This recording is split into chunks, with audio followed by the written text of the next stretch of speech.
Well, welcome. That's my job. Welcome, welcome. Really great to see so many people registered and attending this webinar. I'm very pleased to welcome you on behalf of Campbell Tickell and Housing Diversity Network. We've got some really great speakers lined up, but before we make a proper start, there's a couple of housekeeping things I need to run through. Zena, I don't know if you want to share the slide that gives me the bullets to follow. But really important you note we're recording the webinar today. It will be made available after the event along with a PDF of the slide deck. If you would rather have your camera off, please feel free to switch it off. We'll be running this as a webinar, although the functionality is such that we can see people if your camera's on, which I think is really nice. You can enable captions for yourself if you would like to follow with subtitles. And please use the Q&A function for questions and we'll monitor as we go along. Now, I couldn't find the Q&A function, so I know how to do that now. If you go to the bottom of your screen and click on the three dots, more, then one of the options is Q&A. And if you click on that, it'll add it to your bar at the bottom of the screen. If you use that Q&A function, it just allows us to keep tabs on what questions are coming in alongside the questions that people asked before the webinar. You're also able to like or upvote someone else's questions, which indicates to us if it's a popular question. So keep an eye on the Q&A. Please lob in a few questions and feel free to vote on questions that you would also like to ask. You're able to comment on someone else's questions or amplify it, so feel free to use that functionality. If you have any technical questions during the webinar, please do use the chat box or send a private chat message to Campbell Tickell's co-hosts, Rhianna Mitchell or Claudia Swan, as we go through. So use the chat for any technical issues and Q&A for anything you want to ask of our panel. Phew. I think that is almost all the housekeeping. Please keep on mute. We have the power to mute you. We're not quite going to use the what's the name, Jackie Weaver functionality, but we do have the power to mute in the meeting. So if you accidentally come off and start sneezing or something, we'll probably put you back on mute. Please don't be offended. And at the end of the webinar, we'd be ever so grateful if you could complete our feedback survey. This is now, I think, the third such webinar we've done on consumer standards. And we're continuing to learn as we go along. We want to continue to improve these events and improve the experience for yourselves. So please do complete the survey. We pore over your feedback afterwards. That's the housekeeping then. Here is the outline, the agenda for today. We're going to start with a panel, number of presentations from Kate Dodsworth, the Chief of Regulatory Engagement of the Regulator, our own Kerry Victory Rowe, Director of Campbell Tickell, Mushtaq Khan, the Chief Executive of Housing Diversity Network, and Pamela Newman, who is a founding member and Vice Chair of the G15 Residents Group and also Executive Director of Customer Services at ARHAG. Before we make a start, Mushtaq, did you want to add anything by way of a welcome from HDN? So yeah, good morning everyone. Thanks Catherine. Thanks to colleagues at Campbell Tickell as well for working with us jointly on this session. So this session really came about because I meet Campbell Tickell from time to time, and whilst I was enjoying the struggles of Greg's football team, we had a conversation around inspection and regulation, and we agreed that we both have the same things, the same aims at heart. I mean, at its simplest, Housing Diversity Network exists to help organisations think better about leadership, governance and decision making, particularly where equality and inclusion really matter for residents. And it really ties in with consumer regulation. It's really important for us. When the new strengthened consumer standards were introduced a couple of years ago, I think they signalled a real change in direction, not just a new set of rules, but it was a different way of thinking about assurance, responsibility, and the role of landlords in providing the best possible services for tenants. So I'm really looking forward to the discussion today. We think that diversity and inclusion is central and not peripheral to consumer regulation. We know that risk isn't evenly distributed. The residents most affected when systems fail tend to be the most vulnerable residents and those from minority backgrounds. And that's the way that we've always framed this. So I'm really looking forward to the conversation today. We think it matters a lot. We're proud and pleased to be able to contribute, and looking forward to the rest of the morning. Thanks, Mushtaq. And as you say, a real central theme running through the agenda today is the importance of meeting diverse needs, and more on that from you and others throughout the agenda. But now, without any further ado, I'm going to hand over to our first speaker.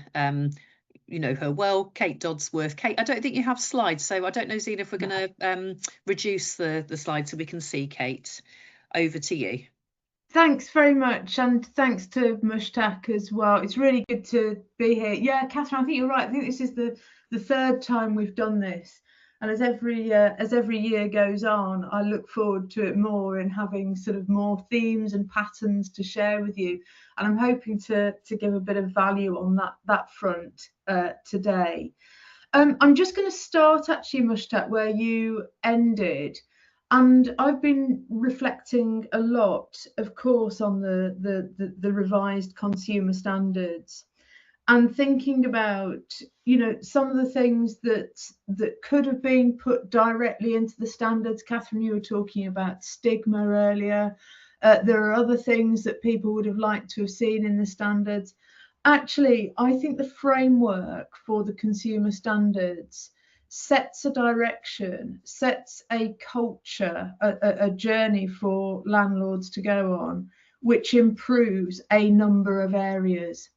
On equality and diversity and the round, we are more specific about that, and we're more specific about it in our revised standards than we were before. And I think the importance of landlords looking at things like complaints data, some of the issues around stock condition, where are they applying a diversity lens on some of this, allows for that culture shift and to be able to get to the heart of problems more quickly by being curious about what the data is telling you.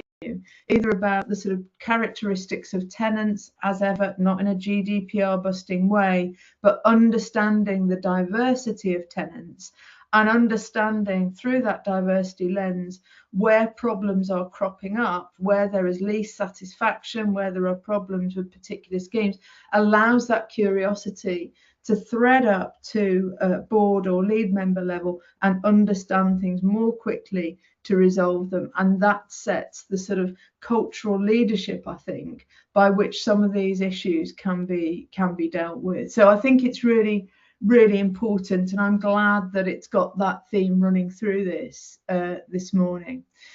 Right, in terms of what I was going to talk about, though, for my 20 minutes, what I want to do is pull out some of the themes that we've been seeing over the last 2 years. And it's impeccable timing, thank you, because we're exactly halfway through the 4-year programme. So that gives us some really good, rich data to look at. And I was feeling a little bit more optimistic than usual this morning. So I decided to treat you to what are the landlords who are sort of getting more in the C1 category. What are they doing? What are the things that are starting to show as common threads? Because normally I start in the C3, C4 space. So I thought I'd treat you to that this morning and start looking at what does good look like. Underpinning this, and I know we've got a range of people today from different landlord providers. Obviously, we don't regulate on the economic side or touch the governance for local authorities. But I think when I talk about governance, because there is overlap, I'm hoping that that will be helpful for local authorities as well, because there is governance. It's just that we don't regulate it specifically. And just to start off, I've got an overview of where things stand in the middle of the programme. So for private registered providers, housing associations, for profits, we're at 42% of providers who have been inspected are at a C1 regulatory judgment, and 54% at a C2, 4% at C3. For local authorities, we've got 11% at a C1, 36% at C2, 44% at C3, and 9% at C4. Let's just unpick that overview a little bit.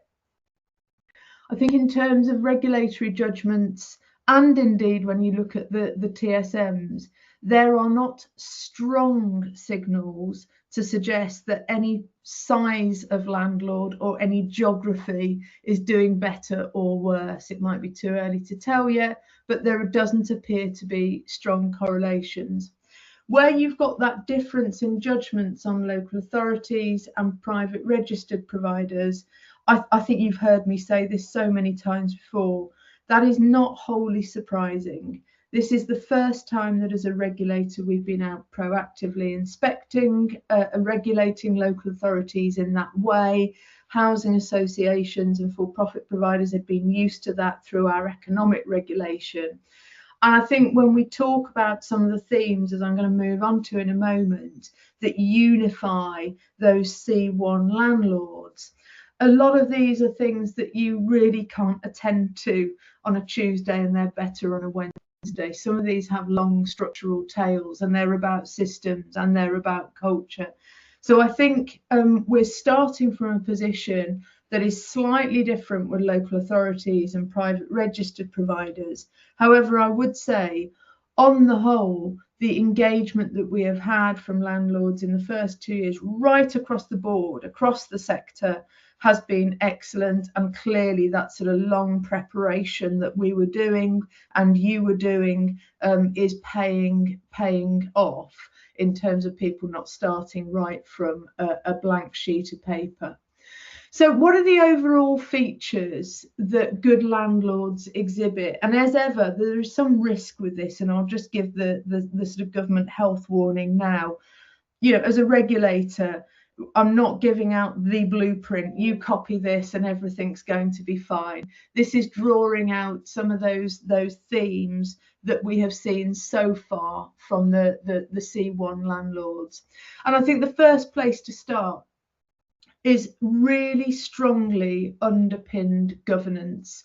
You know, for us, for private registered providers, consumer regulation was another lens for us to look at the governance. And you can see from some of the regulatory judgments that have come out on the lower side, there are links across to that governance. So the C1 providers tend to be strongly underpinned with really good governance. What do I mean by that?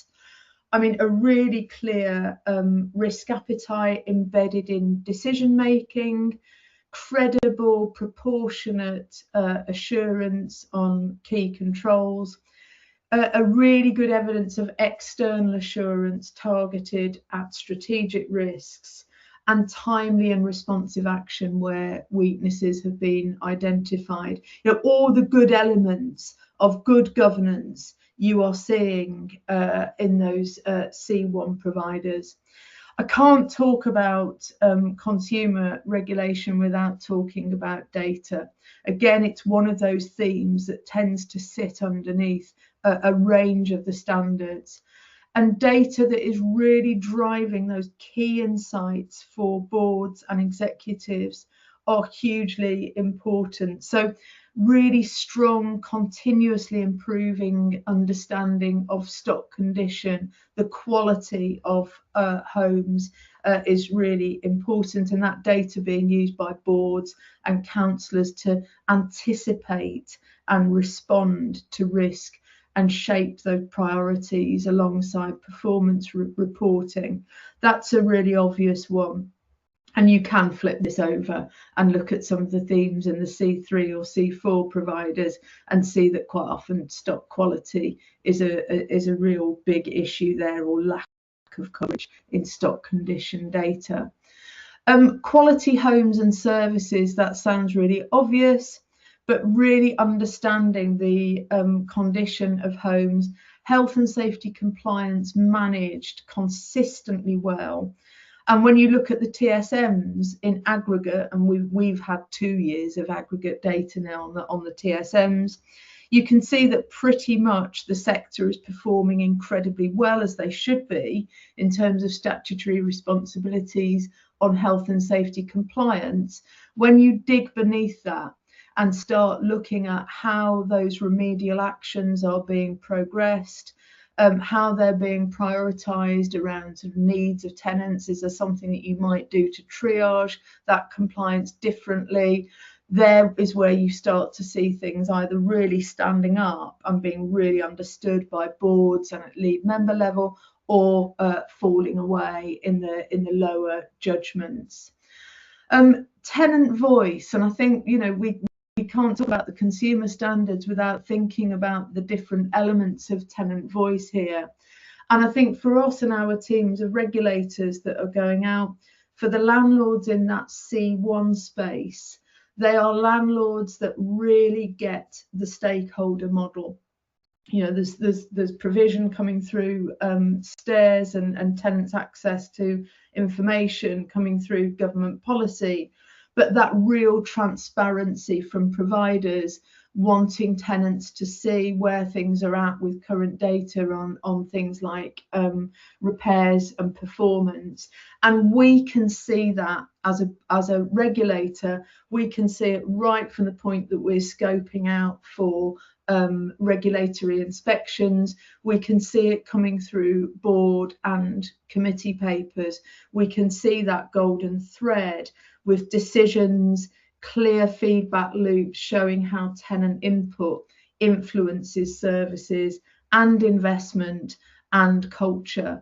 And I think that's really, really important. We talk about that sort of professional curiosity as well, and understanding how things like diversity play a role here, really understanding for boards what's making sort of complaints data come through from specific groups or specific areas, but that real depth of understanding. And again, you know, regulators hat off. I've been in the sector before.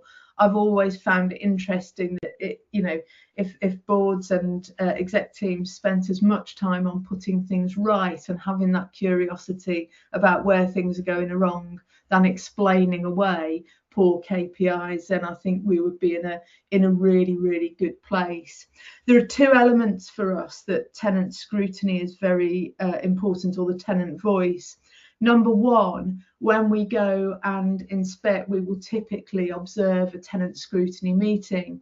And for us, that's an ability to kick the tires on how up to date, clear the information and data is that tenants who give up their time to scrutinise performance, whether they're really sort of able to get a lever in and do that. The other area for us that's really important is landlords giving us evidence that they are hearing from as many tenants as possible, and really thinking of modern ways or a diversity of ways to hear from different groups, and how that's positively impacting on services. And I think we can start to see signs as well as whether that's having a positive culture amongst officers as well. So really important elements there on tenant voice and tenant scrutiny. And I think the final point I would leave you with in terms of sort of board effectiveness or the good C1 judgments is a real ability or a sort of stance to be proactive rather than reactive in readiness for a number of the things that are coming down the line in terms of policies, again straying into the governance, but really sort of stress testing the operating environment that we're in at the moment, the sort of microeconomics, and really stress testing that. We've been talking about stress testing as a regulator for years and years, but really linking that to outcomes on the consumer side as well, and thinking about investment decisions. For me, I think those are some of the common themes that are coming out in the C1 space for judgments. I think I've just got about 3 or 4 minutes left. I'm keeping an eye on the clock, Catherine Mushtaq, so I don't want to run over.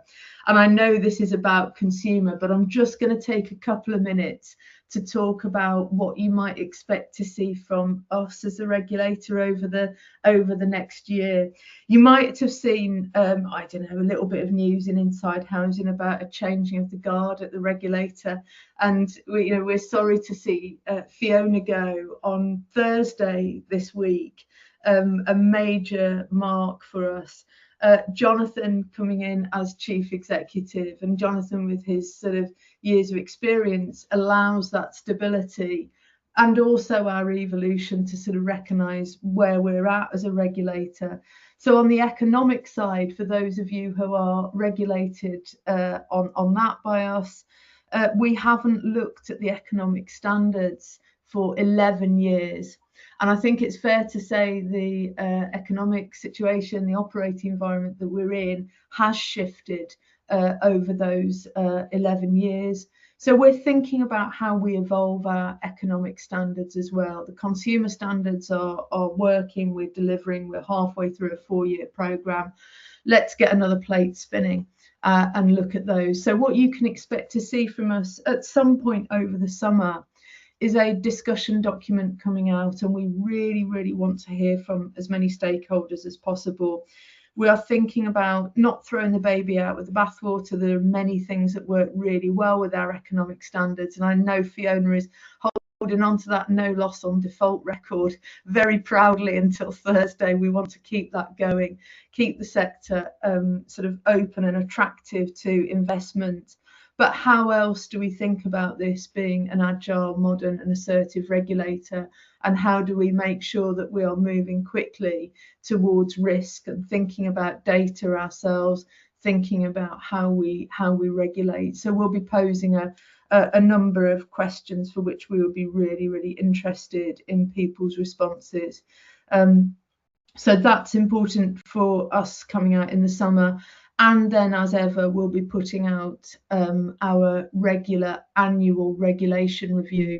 So some of the things that I've been talking about this morning, I think you'll be able to see that come to life through some case studies that we've been looking at over the last year on both economic and consumer regulation. And people have told me that's really helpful, both in terms of continuous improvement and preparing for an inspection.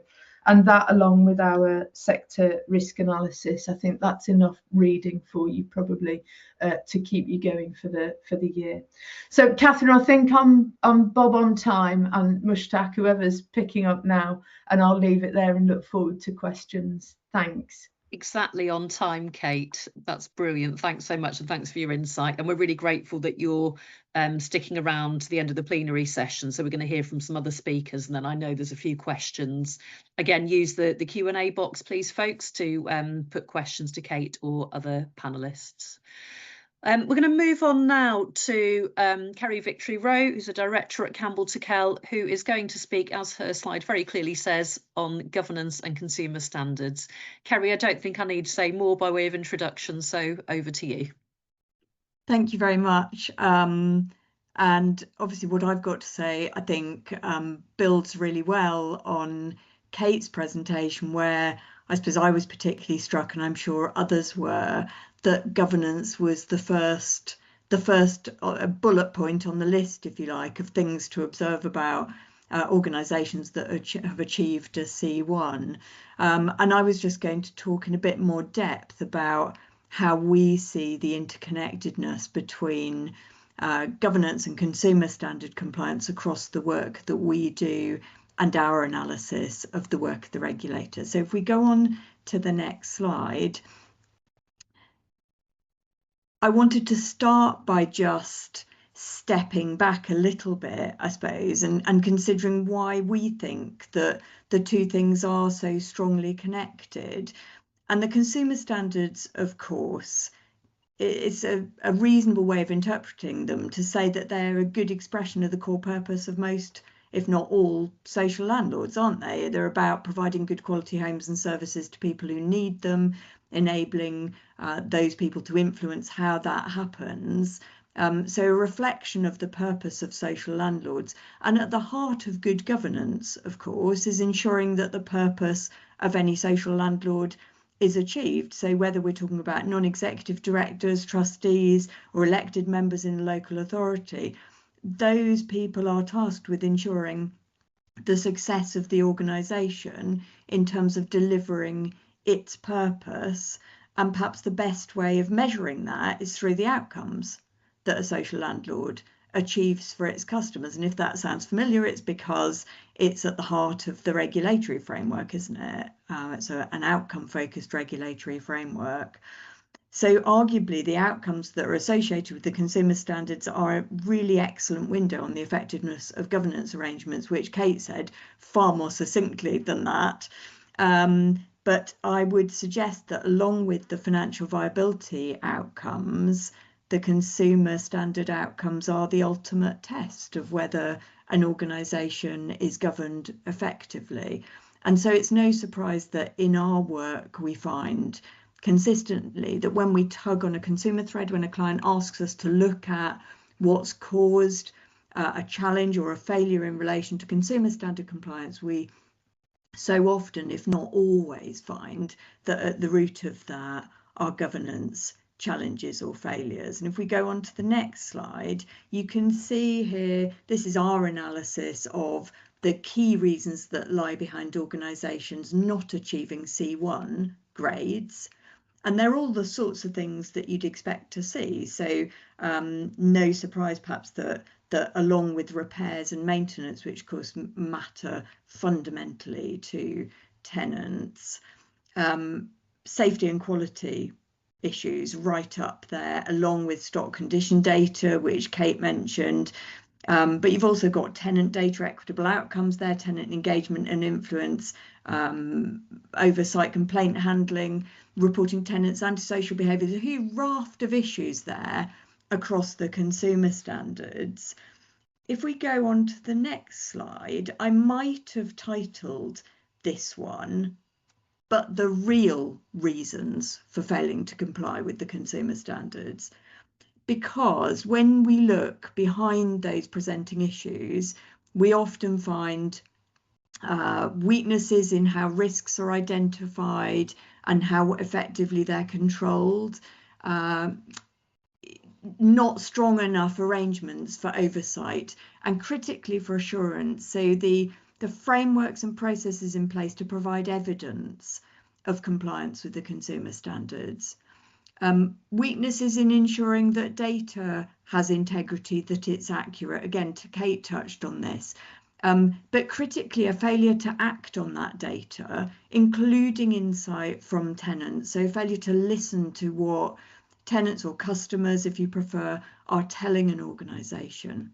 Sometimes we find that the skills are missing, either at board level or more widely across the organisation, to actually understand what's required in terms of consumer standard compliance, or to identify the risks associated with delivering good quality homes and services. Sometimes insufficient skills or confidence to scrutinise and challenge, and those things we know are fundamental to delivering the outcomes that are required by the consumer standards. Organisational culture, I'm with Kate on this, it's so fundamentally critical to being able to provide the quality of homes and services that customers or tenants should be able to expect. And our experience is that it's an often overlooked factor. Or commonly we talk with boards and elected members, even with executive directors, and people find it really difficult to understand how they can play a real role in shaping organisational culture and in obtaining assurance that the culture is as it should be. It can feel like an intangible concept that people find really difficult to get to grips with, but it is absolutely fundamental to good governance and to delivering the standards required by the regulator in relation to quality of homes and services, that the culture of the organisation supports those things. It's the old cliche, isn't it, that culture eats strategy for breakfast. It doesn't matter what plans you've got in place or what processes you have in place. If your culture doesn't support those to be delivered effectively, you will fail in that. Sometimes we find that leadership is simply ineffectual, that people haven't understood what they need to do to lead the organisation effectively, or indeed to manage it effectively, and that can extend to planning how to resource key tasks, how to make sure the right people are in place with the right skills, with the right capability, that they understand clearly what their role is. And sometimes we find that organisations have got distracted, and with the best will in the world, it's easy to find new and exciting things. that everybody wants to do and is focused on at the expense of the business as usual, the day-to-day stuff, but that actually is usually the stuff that matters most to tenants, to customers, in terms of it being done right. So there's a lot there, isn't there? And if we go on to the next slide, well, firstly, the point to make here is that's all about governance. Of course, it's about governance, but it is at the heart of why often people fail to comply with the consumer standards. But at the risk of sounding really negative about that, if we go on to the next slide, of course, the majority of organisations are really well governed and have this stuff nailed. And one of the ways that we can also see the advantages of good governance come through is when we think about what makes the difference between regulatory grade boundaries, so whether an organisation is a C1 or a C2 or a C2 or a C3. You can see in the regulatory judgments come through the importance of self-awareness, so that sort of searching openness to understanding where improvement's required, and then to taking ownership of how that improvement will happen. So putting in place clear plans, but also staying right on top of how effectively those plans are being delivered, being really clearly cited on progress, and being willing to take the sometimes difficult decisions we know, the regulator knows, are needed to steer back on course. All of those things, if we go on to the next slide, are also clearly about governance, aren't they? You could summarise them as being about culture, about accountability, about oversight, about leadership, or fundamental attributes or considerations in relation to good governance. So strong governance can really help to position organisations to succeed, not only in terms of delivering the outcomes that are required by the consumer standards, but in giving confidence to the regulator that where there's improvement work to do, the organisation is capable of doing that and doing it really effectively. If we go on to my last but one slide, I think this is, it's no surprise then, is it, based on everything I've said, and Kate alluded to this too, that the C grade can impact on the G grade. Now this slide just analyses grades for housing associations because it's a big data set, and of course local authorities aren't given a G grade, although I think everything that I've said is relevant to local authorities too. What this slide tells you in very simple terms, if you go down to the yellow box, is that 10 of the housing associations that have so far received non-C1 grades, or 16%, also received a governance downgrade. So I don't think that's a surprise. If anything, it might be a surprise that the figure's not slightly higher. And what that does tell you is that receiving a non-C1 grade doesn't automatically involve a governance downgrade, perhaps partly for the reasons I've just talked about, that where there's effective governance that can give the regulator confidence that improvement can be made, that confidence is likely to be reflected in the G grade. And also, of course, the regulatory judgments will depend on the specific reasons for the C grade and anything else that might be going on in terms of the G grade. But what we can say here is that the data shows that there is certainly sometimes likely to be a relationship between the C grade and the G grade, which logically, based on everything I've said, we would assume to be the case. I've got some specific examples on my last slide just to bring this alive a bit. So if we go on to that, top example there is a G2 grade that was given in the context of a C3.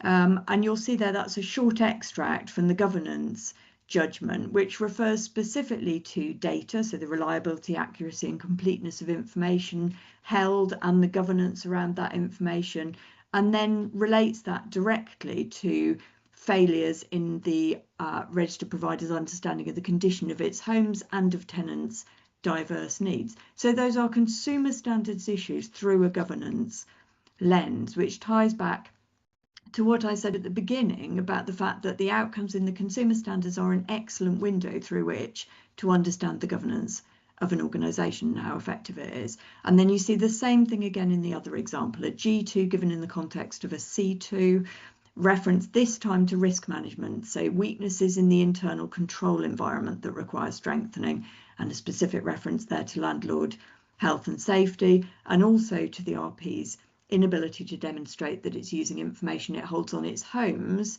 to inform decision making. So again, that very direct line drawn between the outcomes required by the consumer standards and a judgment on the effectiveness of the governance of that organisation. So I doubt overall here whether there are any surprises for all of you, because you'll have understood this, you'll have understood the connections, but I think it's helpful sometimes to talk about it and explore the relationship between the two and how they might interact, including, as I've said, the upside of strong governance, as well as how weaknesses in governance might translate into poorer customer outcomes and therefore into the C grade. And it's certainly something we'll keep monitoring and trying to understand as we work with more clients on this. Thanks very much. Carrie. Thank you. I'm really enjoying the positivity in the presentations, actually, as well as exploring some areas where organisations fall short, perhaps. Kerry and Kate, thanks for setting such a positive tone for this webinar. Really delighted to welcome back Mushtaq Khan, Chief Executive of Housing Diversity Network. And Mushtaq, I think you're going to speak to some research that HDN have been carrying out, as well as to the importance of meeting diverse needs across the consumer standards. Over to you. Thanks, Catherine. So some research and also some analysis that we've been doing. I've got 20 odd slides, but you'd be relieved to know that Kate and Kerry have probably covered about 7 or 8 of them for me, so I'm not going to go into them. So next slide, please. For those of you who don't know, Housing Diversity Network is a not-for-profit. We work across the housing sector to help organisations be more inclusive. We've got about 200 member organisations, so I'd say we're well connected across the sector. Next slide. So the first thing that I would say, and it'd be remiss of me to say this, that when we talk about diversity and inclusion, the landscape now is a very different landscape than even 2 or 3 years ago. There has been a lot of pushback on diversity and inclusion initiatives. Many of the things that are happening in the States have found their way across here. We, for example, have been doing a bit of work with some organisations whose housing officers are getting some pushback on the doorstep on the way that properties are allocated in their areas. And it's about being resilient, and it's about challenging that sort of narrative. So next slide. So I think the current landscape, I mean, just as I've mentioned, one of the major things is that public perception of the housing sector is that all the properties that are newly built or are allocated to migrants and asylum seekers. That's what the public thinks. That's what much of the issues that are happening in our neighbourhoods and have happened over the last 18 months have been grounded in. So we'd say that there have been rising tensions across the housing sector in our communities. There's been a lot of mistrust about allocations and new build. There has been fear amongst diverse communities, especially the risk to tenants and issues around there. We've also got far-right councillors now influencing housing debates and priorities. And our thinking on this is that you have to engage with directly elected individuals, but from a board or a governance level, there are risks at both ends of the spectrum. There are risks of being silent and saying nothing and just being apolitical and bunkering down and thinking this will pass. And there are probably also risks about really going on the front foot and saying, this is what we are as an organisation, these are our values, this is what we stand for, and this is how we expect tenants and residents to behave in our communities. Our viewpoint is always that boards should be having a discussion on that and make sure that you come to a position statement of where you are and not ignore the matter. And finally, as I've mentioned, there are safety concerns in neighbourhoods, certainly around hate crime, harassment and intimidation in our neighbourhoods. So next slide, please. So we, over the last 18 months, have really been pushing things that the housing providers should be thinking about. I'm not talking about the consumer regulations here, but there is a crossover in that we're really keen that organisations know the communities that they work in. Communities actually in some areas change very quickly. In parts of London, there's 20% turnover each year of those communities and people moving in and out of neighbourhoods. So it's about strengthening engagement and understanding concerns. Consumer standards are also very clear on responding to hate crime, having clear policies, consistent actions. We think that organisations should be doing a little bit more and making sure that they are training and supporting staff. I mean, I've just mentioned the training that we've been trying to develop. We also know that you can't do things on your own, and there is a duty to collaborate with councils, police and community groups. And there is a positive narrative that we need to try and push out there. I'm not saying that facts will change people's minds. I think connecting people changes people's minds. So there's works for organisations to be doing there. And I think also, as has been mentioned, the last two presentations from Kate and Kerry, it comes from the top. It's about board leadership, and I think boards that are confident about diversity and inclusion as a strategic priority are in a better place. So next slide. So we have just done some research. So over the last 5 years, we have got surveys back from lots and lots of housing staff, in the thousands, on what they think their organisations, or how well they think their organisations are doing on diversity and inclusion. So we've collated these, and there's just some headlines on the next slide, which say that generally housing staff think that housing organisations are doing well on diversity and inclusion. However, people from minority backgrounds and women, people, transgender people, are generally unhappy and have lower levels of confidence in recruitment, in inclusivity and in fairness on career progression. And it indicates that many of the policy intentions that housing organisations have don't actually translate into positive outcomes for those groups of people. And I would say the other caveat that we found is that most of our respondents, or a greater proportion of our respondents, have been white women. So whether they are more prevalent in the sector, I'd leave you to decide, but there is some concern about, in the housing sector, about what we do in terms of diversity and inclusion, and now how that is translated into practice.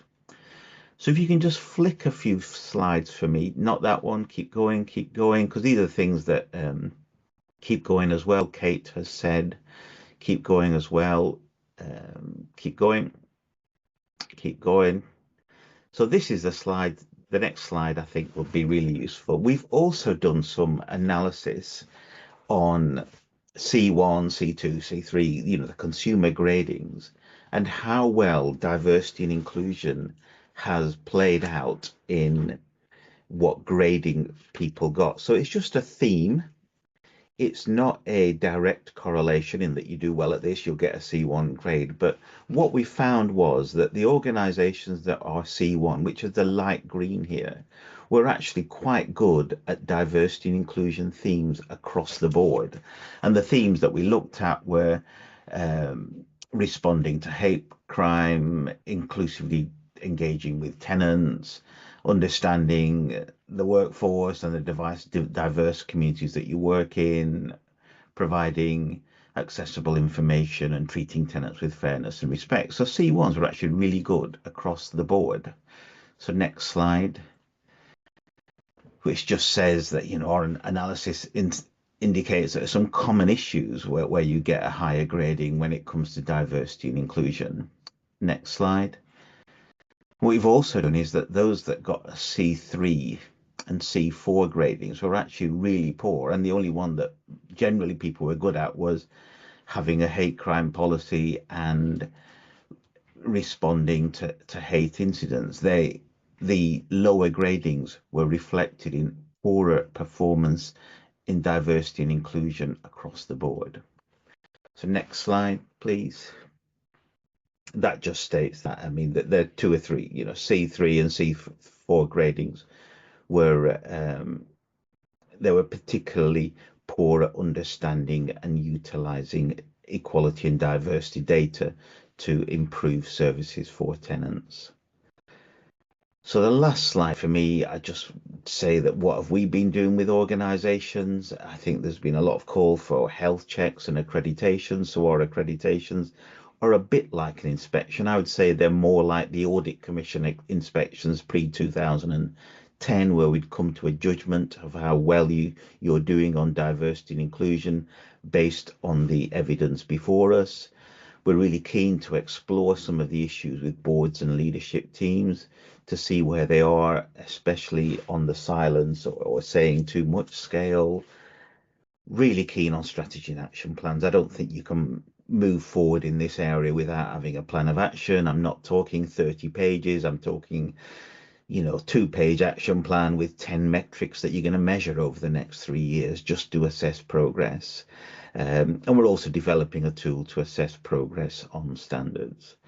So I'll finish on that, and I look forward to the next presentation. Thanks very much, Mushtaq. And just a reminder, folks, to use the Q&A box at the bottom of your screen. We've got some really good questions coming in, so feel free to vote on what's there or to add your own question. I'm really pleased now to introduce Pamela Newman, who is a founding member and vice chair of the G15 resident group. And Pamela is going to give a presentation from the high-level tenant perspective. Pamela, over to you. Thanks very much, Catherine. I just want to say firstly, what a privilege it is to be here today talking from a resident perspective about the regulation 2 years on. And I think that in itself demonstrates the power of tenant voice and resident voice in influencing regulation now. So that's a really positive in itself. So thank you. If I can just have my slides up, that'd be great. So I thought it might be helpful, first of all, to tell you a little bit about me. So I am Pam Newman. I am one of the founding members of the G15 Residents Group. Now, the G15 Residents Group is a group of residents that come from all of the G15 landlords. There are 2 from each landlord, and we are involved in the governance structure in some way within our own landlords. So, for example, I'm an MTVH resident, and I sit on their customer services committee, which is a subcommittee of their board, and I also chair their National Customer Council. So we also have, the good thing about that, I think, is that you have insights into really complex, big organisations, big landlords, and what they do, and we're able to influence what happens within our own internal landlords. But we want to do something a bit bigger than that. We wanted to be able to influence policy and regulation from that level where we've got that kind of strategic oversight and understanding of the complexities of a big housing association. So we were originally set up and we started working on feeding into consultation responses that affected residents.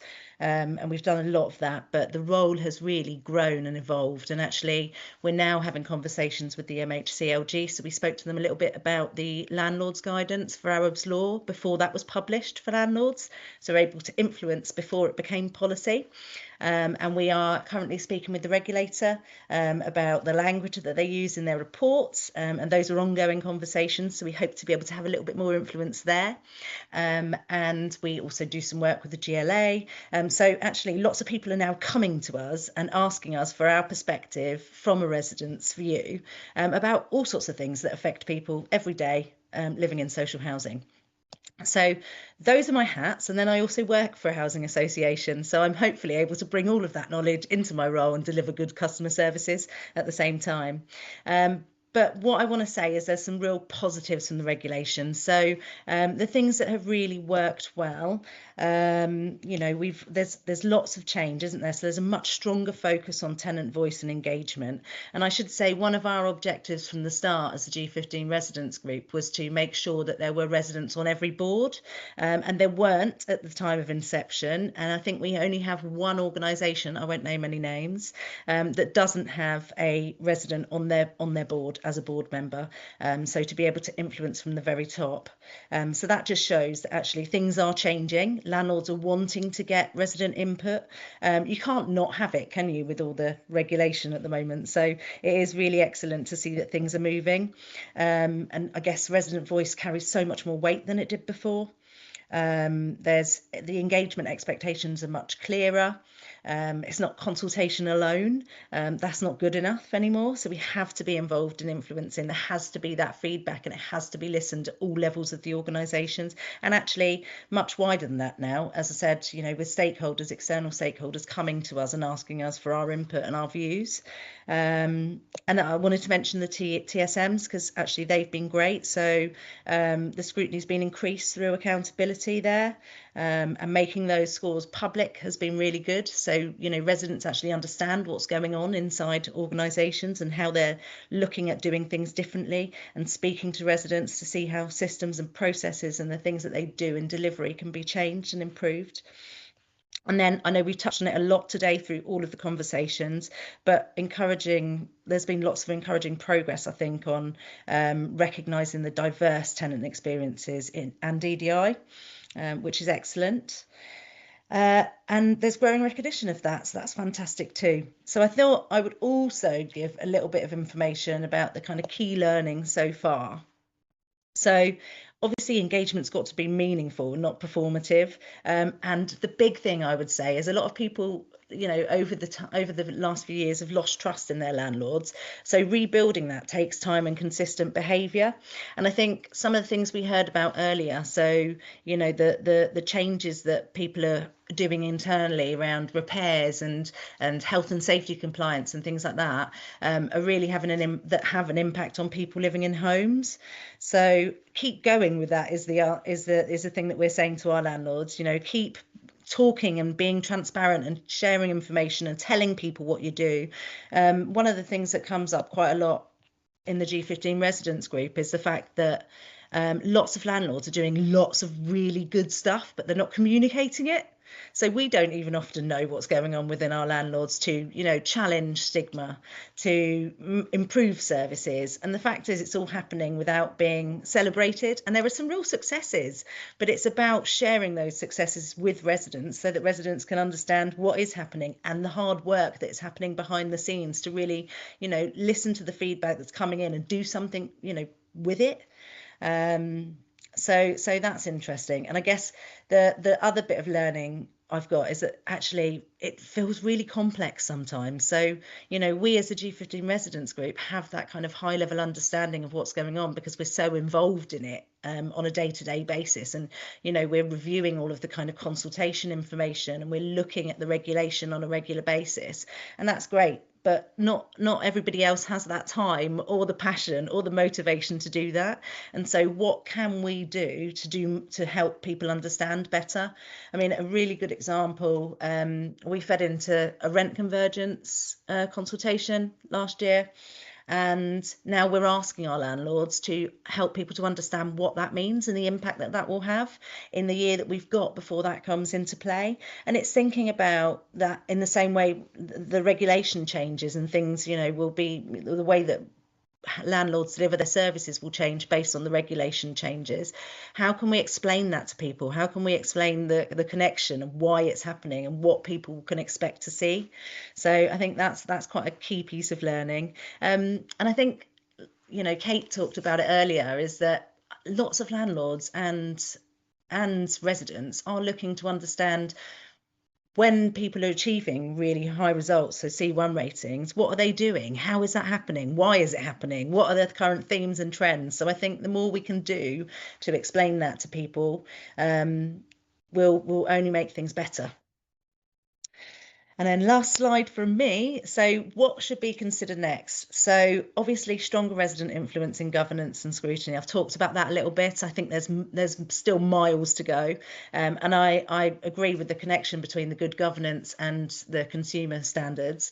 I think there's absolutely something to say about, you know, having, like I said, residents on board so they can influence from the very top and they can put that perspective into all of the conversations that landlords are having.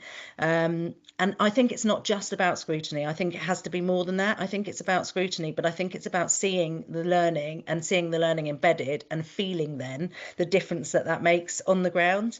So a lot of the conversations that I have when I'm sat in you know, customer services committee meetings are around things like, this sounds great, the strategy is there, it's fantastic, but when I'm talking to my neighbours, or when I'm sat in my property, does that actually feel like that is the case?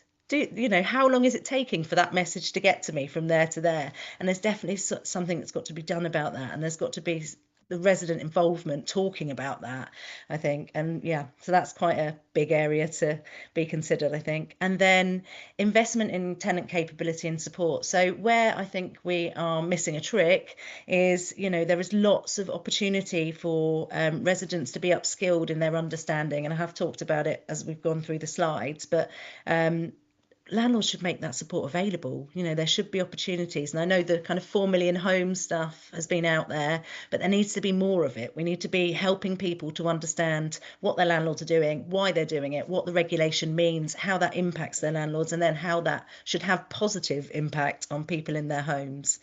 And I guess then the last thing for me is the regulatory system.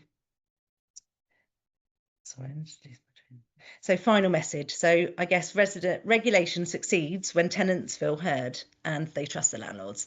And obviously that's got to be the biggest part. And it's all about the culture. It's all about shifting. So everybody is responsible for that, not just one person, not one strategy. It's absolutely everybody. Thank you, Pamela. That's great. We're going to move on to some questions now and hopefully some answers. So perhaps we've got the panel with their cameras on. Oh, good, and I'm highlighted. Look at you. Before I jump into the questions, I've answered one on the Q&A box, which was to confirm that we'll share the webinar recording and also the slide decks after this session. I apologise if I hadn't said that before. So if you've missed something in your frantic scribbling, don't worry, the slide decks will be coming as well. The top question on the Q&A is from Justin, and it's posed to Kate, but I'm actually going to ask each of you to see if you can respond. And the question is, what one question do you think every board should now be asking regularly that probably they weren't asking 2 years ago? That's a fantastic question. I'll have a go at it. Bear in mind that every provider is in a different space. So let's boil it down. We're going to have to dilute it a little bit to get to the one question that every board should give. And actually, I might give two. So number one, always, and I think Kerry referred to this, what's our purpose? What is our core strategy? What's our raison d'etre for being here? And are we fulfilling that? And is everything linked to that? The second question, you're going to say this is a cop-out, but for me, it's really important, is how do we know? So that's about your sort of assurance, your external assurance, your data, the quality of everything that's coming to you. How do we know? Thank you. Thanks, Kate. I don't think that's a cop-out at all. I think that's an excellent question and one we'd always suggest asking. I think I'll come round in order of speakers. So Kerry, perhaps to you next. Yeah, so what I jotted down very quickly probably isn't much different to what Kate said, but I think the question I always encourage boards to ask is what matters most to our customers, right? Because I think often boards don't know that. What matters most to our customers, and how do we know how we're doing against those priorities? Which sort of wraps up the whole point about assurance and evidence, but ties it back to what customers have actually said they want to see delivered. Thanks, Kerry. Mushtaq, what one question would you like to hear boards asking? So I touched on it in my presentation. I think it's really important for boards to understand the changes that are happening in the demographics of their communities, especially in the ones where they share stock with the private rented sector, with owner occupation. I think the pace of change in our communities has been so great in recent years that many boards still think that they're the same as they always were, and are not aware of the changes that are happening there and how you respond to those changes as an organisation. Thank you.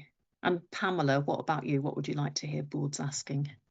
If I didn't make it all about the resident, then I wouldn't be doing my job, right? So I think it would have to be, has resident feedback and insight shaped our thinking and our response? Thank you all. Well, look, one of our favourite questions at Campbell Tickell is so what? I'm not suggesting boards should all go away and start saying so what to each other, but it's not the worst idea in the world. And on that note, I wanted to pick up a question from Lucy that's come through the Q&A. I feel like a radio host.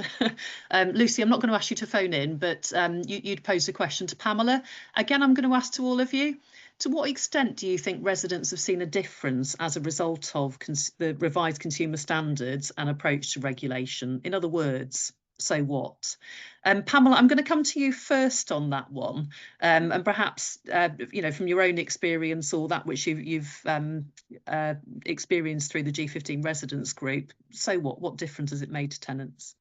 I would say that organisations are really, really wanting to engage, and they're wanting to listen, and they're wanting to demonstrate that they're listening and using that feedback really, really helpfully to improve services. And that definitely comes through.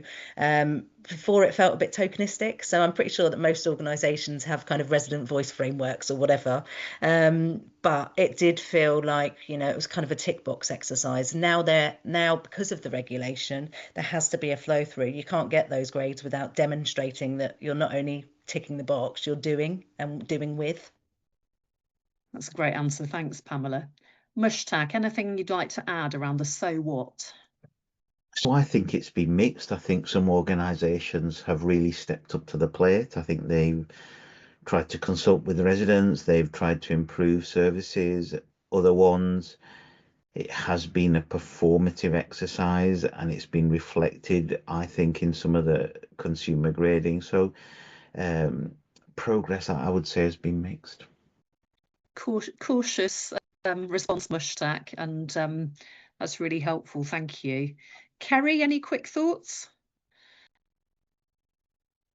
You're just on mute, and it's not a webinar till I've said that to someone, so thank you, that's done. Excellent, I had to play that role. I agree with the mixed verdict. I think we see organisations who are trying really, really hard at this, and unsurprisingly, it works best where organisations are deeply committed to working in partnership with residents, because that's when you get to outcomes that residents want, and you get a deep understanding of the difference that their input and their feedback is making. There are other organisations that I think it's fair to say are at a very early stage in that journey, in terms of just doing the thinking about what it means to work in partnership with residents and how to make sure that there are really meaningful impacts from the work that they do with residents. And I encourage all of the boards that I work with to have really deep conversations themselves, and honest conversations about the level of their commitment to resident involvement and influence and impact. Because if it doesn't start with that, the risk is that you get lip service paid to it, or you get things happening, but there isn't that deep-seated commitment to a board level. And you need that if it's going to work and really be meaningful. So it should start with a really good, deep conversation and partnership working with the residents. Thanks, Kerry. And Kate, to you. So what difference has it made to tenants?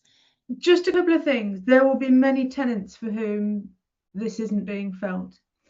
And I think for any landlords that are surrounding themselves with smaller groups of people and listening to those to confirm that things are great, that's not going to work. The wider the transparency, the wider the stakeholder model, the wider that sort of effort to hear from as many people as possible, that's really important.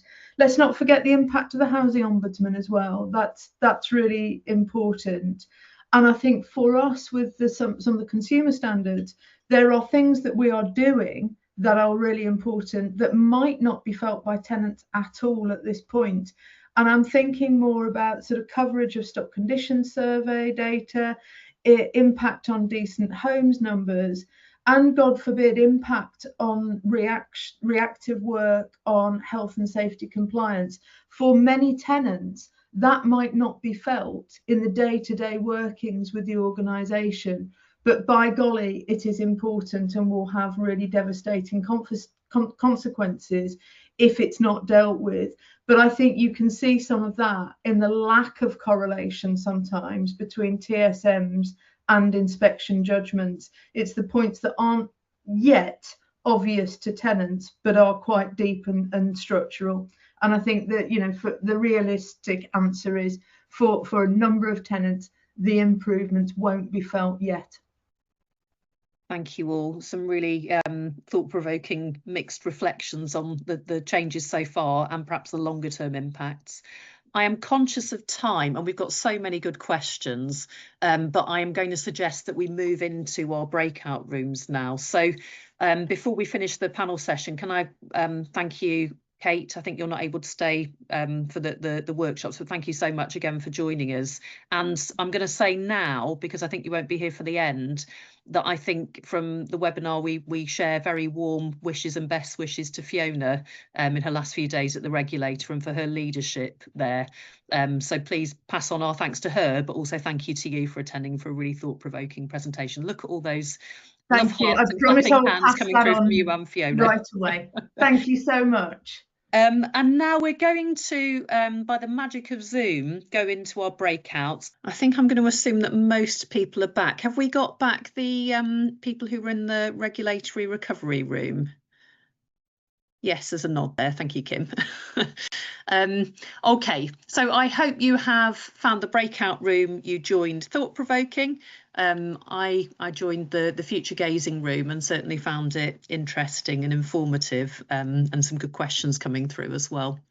I'm going to invite our two breakout room facilitators to share some headline thoughts. I think we are still getting people back through. Oh no, it's jumped up again. We're probably there. So we've got John Slade, who's a director at Campbell Tickell and does a lot of work with both Kerry and myself around various pieces of regulatory related work. And Aisha Lalu, who's a senior consultant in the governance team at CT. I've had a question pop up from Kai. Will we receive all the slides from today's programme? It's been brilliant. Well, you definitely will now, Kai. Yes, we will be sharing the slide decks and a recording of the session. And thanks for reminding me to say that again. I'm going to come to John first and just ask for some headlines from the regulatory recovery session. John, what were your kind of top takeaways from the session? Thanks. I think for me, I was really struck, two very different organisations, Europe's largest local authority landlord and Rochdale Boroughwide housing, but two very similar sets of messages about coping with or living with and recovering, going through a period of increased regulatory engagement. Both spoke eloquently to the importance of owning your past and not hiding from your past. I'd probably add a layer to that of it's really important for organisations to ask themselves the difficult questions about whether they're posing risks to residents rather than trying to prove that they don't. The organisations, I've seen lots of organisations very quickly prove to themselves that they don't pose risks. And if they dug a little deeper, they might have found that they do. Naomi spoke as a foundation for her was getting across all the data and feeling like at last she'd looked under every stone and so knew what the landscape looked like in sufficient detail. So I think for me, there was a lot of talk. Regulatory recovery is a moment where things, it's like a crucible, and I think both speakers spoke really well to the importance not just of focusing in on the ops issues, the operational issues that need fixing, but they spoke to governance, they spoke to leadership, they spoke to culture, and you need to be focusing in on those wider subjects rather than narrowing in your focus on writing a list of operational things that you'll do to make things right. I'll stop there. Thanks, John. Aisha, over to you. What were your key takeaways from the session on future gazing? Thank you. Well, as you said, it was a really interesting session, and we had some 3 kind of really meaty different subjects to discuss. So I think everyone had quite a lot of questions and we weren't able to get through all of them. So we talked about stairs. So we heard from Ben from Anthony Collins, solicitors, and the NHF, who've recently produced some guidance. It's just come out this week. So really encourage everyone to take a look at the guidance. I think it will be really useful for everyone. I think it'll be really key that we likely have all of this information already published, but it might not be clear where those documents are and what class of information it relates to. So I think a real key takeaway is it's really crucial to know your data. That is your starting point for success. And if you haven't already, you need to get thinking about doing an audit of your data and how you'll keep this up to date. And then I think the other point is really around your communication with your tenants, around your stairs plan, how you can demonstrate that you're being proactive and making that easy to navigate for tenants. A great piece in this additional guidance that they've produced is a policy, which is also a tenant-friendly version so that you can adapt that. And I think that will be a really great tool for everyone. And then we also heard from Chloe on competence and conduct requirements. I think that's a topic that everyone is really grappling with. I think some key points to note are there is a 3-year transition period, 4 years for smaller organisations. And all relevant staff must either hold or be working towards a relevant qualification at the end of this period. And I think one of the key things that came out for me from what Chloe said was it's around culture. It's around a change of culture, thinking about becoming outcomes focused, having the right attitudes and behaviours. And then in line with that cultural change, it's thinking about giving an opportunity for tenants to meaningfully influence and scrutinise any policy and code of conduct you'll have in relation to this. So I think that was really interesting. And then lastly, we heard from Claire from Yorkshire Housing around doing an inspection when you are a little bit innovative, maybe a little bit forward-facing and different in the sector. And I think what really stood out from her presentation was the importance of taking both the board and the regulator on the journey with you. And it's really about having a relationship and an ongoing relationship with the regulator, as well as simplifying the message and only answering the question that they ask. I think that was that key point at the end. And they're really focusing on being preemptive, so moving away from being a service based on failure to one which is frictionless for the customer, which I thought was really interesting. She ended her presentation talking about meeting the needs before they realise that they have them, which I think gives us all some food for thought. And I'll end there. Thanks, Catherine. Thanks very much, Aisha. As we come to the closing minutes of our webinar, I really hope you've all found it useful today. I'm going to invite Mushtaq to come back and share his closing reflections. Mushtaq, what's your one top takeaway from today's session? And I know there's a lot to choose from. So a few things to me. I mean, one of the big takeaways from me, and I won't summarise some of the discussions, is that when it comes to consumer risk, it's not evenly spread. There are 9 protected characteristics, but the overwhelming one that governs the quality of your neighbourhood, the quality of your house, and the quality of service you get is race and ethnicity. And when things go wrong, they tend to go wrong first and hardest for residents who are least well served by our existing housing systems. And I've just come out of the session where we heard from both Birmingham Council, RBH, the Rochdale Housing Organisation, about if assurance and if our services don't reach and listen to those experiences, it gives us a false sense of comfort. And I think organisations really should be thinking about testing themselves around the edges rather than at the centre and at the one size fits all type of the business. So I think there's some uncomfortable questions for organisations to think about, but they're necessary questions about what we're most confident about, what we're most confident about, what we're least confident about, and how honest we're going to be when we have assurance that it tells us something that we don't actually like. Thanks, Mushtaq. And I think for me, Well, we've had some fairly upbeat messages at times today. It was great to hear Kate sitting in C1 land, sort of exploring what good looks like. I think for me, the big takeaway, though, is your opening point, actually, Mushtaq. I felt you gave a really sobering reminder about the operating environment and the importance for boards, councils, elected members, senior teams to really have in mind what's going on out there for staff, for tenants, as well as looking at the big questions through the lens of the really important stuff, the data, the things we've talked about many times before.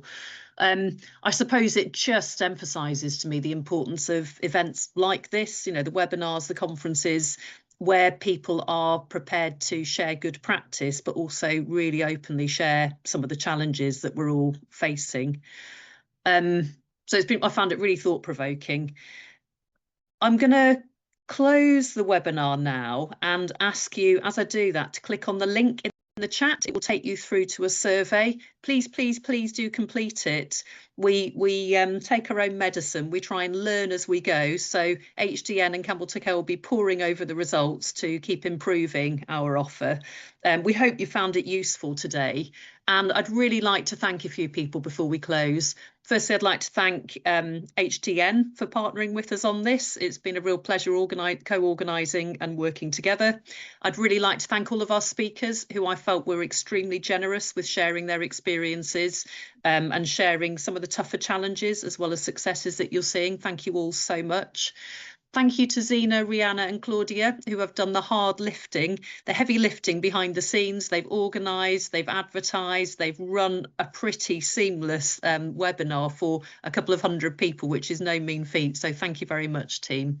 And finally, thanks to all of you for taking the time to come along and spend this time with us discussing, debating, asking questions. I'm sorry we can't get round to all the questions in these sessions, but it's just brilliant to see the sort of thinking that's going on across the sector.